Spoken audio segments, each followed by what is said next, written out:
कारण की तुमचा मराठी माणूस तुम्हाला दाखवणार आहे की हे ठिकाण कुठे आहे आणि कसं जायचं। पुण्यापासून ते मानकेश्वर मंदिर आहे 40 किलोमीटर। भाई वीर म्हणजे एक अमृत वाटते, कारण की पाण्याचा कलर असा ना निळसर झालेला आहे। इथे आहे मुख्य शिवलिंग आणि इथे खूपच पॉझिटिव्ह विब्स आहेत। नमस्कार मित्रांनो, पुन्हा एकदा नवीन ब्लॉगमध्ये स्वागत आहे। आणि आपण आज अशा ठिकाणी जाणार आहे जिथं शांत वातावरण आणि लपलेलं ठिकाण आहे, ते पण महादेवांचं मंदिर। असं हे वाघापूरचं प्रसिद्ध मंदिर म्हणजे मानकेश्वर मंदिर, आणि त्या ठिकाणी जाणार आहे आपण। आणि पूर्णपणे आज उन्हाळ्याचं वातावरण आहे, तिथलं पूर्णपणे निसर्गरम्य वातावरण। आणि तुम्हाला पण हे ठिकाण माहीत नसणार आहे, कारण की तुमचा मराठी माणूस तुम्हाला दाखवणार आहे की हे ठिकाण कुठे आहे आणि कसं जायचं, हे काय सर्व काय तुम्हाला या ब्लॉगमध्ये भेटून जाईल। आता आपण आहे प्रति पंढरपूर, म्हणजे डायरेक्ट पंढरपूर नाही, प्रति पंढरपूर म्हणजे डाळिंब गावातील एक प्रसिद्ध मंदिर, श्री विठ्ठलांचं मंदिर आहे। सुरुवात आपण ब्लॉगची इथूनच करणार आहे।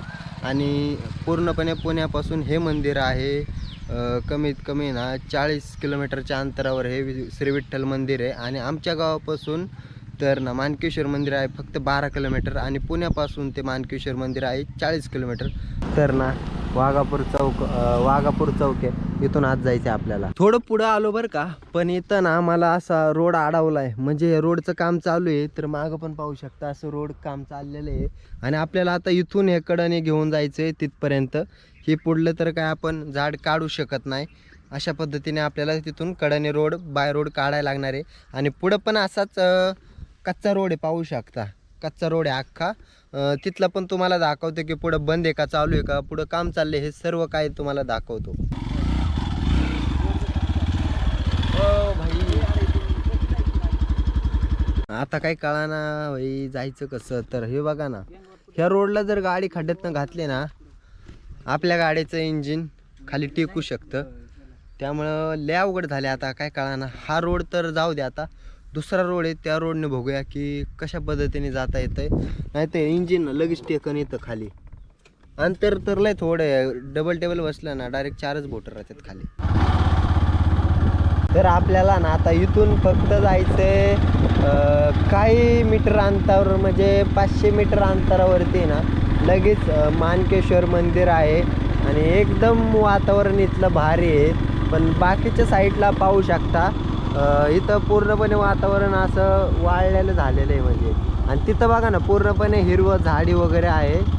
अशा प्रकारे ना तिथं एक मोठं झाड आहे, आणि तिथं विहीर पण आहे। जर आपल्याला कोण ना तिथं म्हातारे वयस्कर माणूस जर भेटलं ना, त्यांना विचारूया त्या मानकेश्वर मंदिरामागचा इतिहास, आणि ते पुरातन पण आहे मंदिर।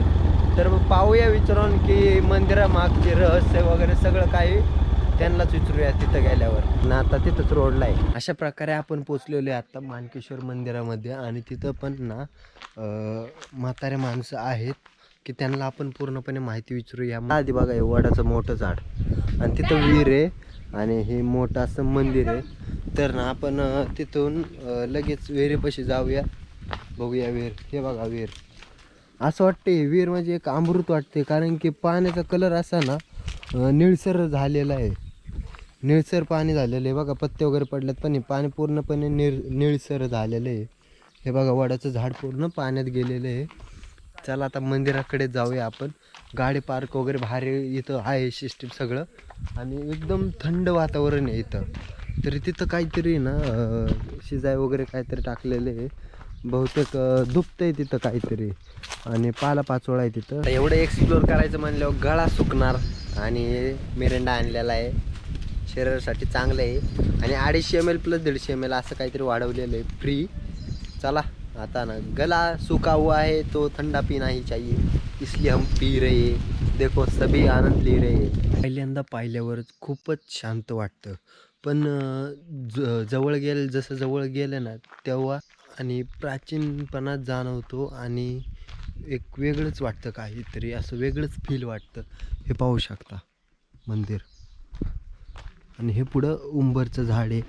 आणि सर्वात प्रथम आपण आतमध्ये जाऊन दर्शन घेऊया आणि बूट चप्पलसाठी बाहेर काढलेच पाहिजे. इथे आहे मुख्य शिवलिंग आणि इथे खूपच पॉझिटिव्ह विब्स आहेत आणि लोक म्हणतात की इथे केलेला नवस पूर्ण होतो. तर आता आपण आलेलो आहे शिवलिंगापाशी, तर हे पाहू शकता शिवलिंग. चला तर आता बाहेरचं वातावरण बघूया की बाहेर कसं वाटतंय. आणि वातावरण एकदम भारी आहे. सिटीपासून भरपूर अंतरावर आहे हे मंदिर. काहीच तुम्हाला काय दाखवतो, आम्हाला इथं हरिण दिसलं ना आमच्या जवळच आहे. पाहू शकता हे बघा हरिण पुढे पळतात. या काही 3 हरण आहेत. हा मी त्यांच्याकडे चाललेलो आहे आणि तिकडे साईडला 2 गेलेले आहेत आणि इकडे 1 गेलेले आहे. जंगली रोडने आलेले हे बघा. मानकेश्वर मंदिरापासून आलं की लगेच ना जवळच तुम्हाला दिसन हे अभयारण्य. या ठिकाणी आपल्याला भेटून जातील हरणं वगैरे सर्व काही या ठिकाणी असतं. मला काहीतरी ह्या जंगलामध्ये दिसलंय. चला. लाकूड आहे बहुतेक. लाकूड आहे इथं ना. एवढं जबरदस्त हरिण होतं ना. तिकडे गेले अरे हरणं 3 होती. चला चढूया. भाई इथं टँगो प्यायला बसतात. हे बघ गाईज काय विषय. टँगो प्यायला बसतात इथं लोक. पण आपण आता शिंदवणे घाटात आलेलो आहे आणि तुम्हाला हे पाणी तर दाखवलंच नाही. अख्ख ना पुरंदर उपसा आहे पाहू शकता. आम्ही आता येताना घाटामध्ये थांबलो होतो तर तिथं पण आम्हाला काय लय शूट करता नाही आलं. जेवढं येईन तेवढं शूट केलेलं आहे. जर ब्लॉग आवडला असेल तर लाईक करा, शेअर करा अँड सबस्क्राईब करा. So bye guys. एका भेटा नवीन ब्लॉगमध्ये. So bye.